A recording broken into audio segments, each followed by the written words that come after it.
you've passed that hurdle and you can move up.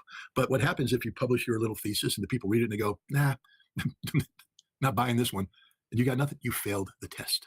Now, Ali Khamenei has said that the fatwa, no nuclear weapons. But the point is, in the Shia faith, the role of Islam in society is not dictated by what happened during the time of Muhammad or Ali or Hussein. It's dictated on modern realities. And so those people who, the Shia understand that you can say one thing and say 1700, and it no longer applies today because society has changed, times have changed.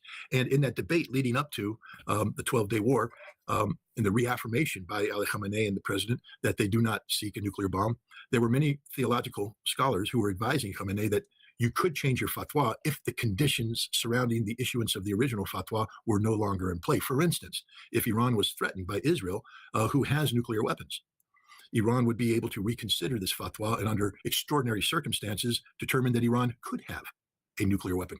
The guy who was making that argument is now the senior Islamic cleric in Iran, you stupid idiots. The man who believes that Iran has a right to have a nuclear bomb is now the guy that interprets the Islamic faith for the Islamic Republic. And the people of Iran are in the streets saying, this is what we want.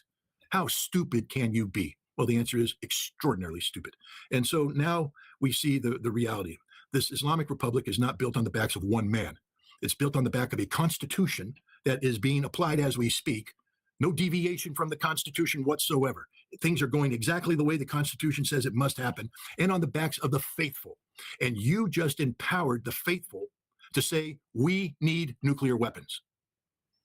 Now, we're in a very dangerous position, but let's continue down the path of regime change for a second. You see, regime change is a double-edged sword. Donald Trump unsheathed it, along with Israel, and sought to wield it against the Iranians. But it cuts both ways. Donald Trump lost the war on day one, the first 6 bombs that fell on Iran. He lost the war, which means there will be regime change in the United States before there's regime change in Iran.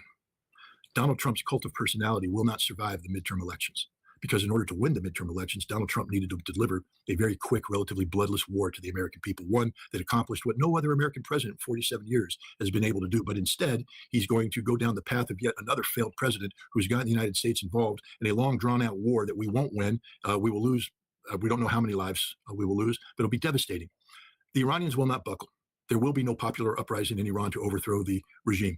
Ali Khamenei is a martyr now, a martyr of the significance of Hussein himself, a martyr that in the eyes of the Shia faithful is the equal to Ali.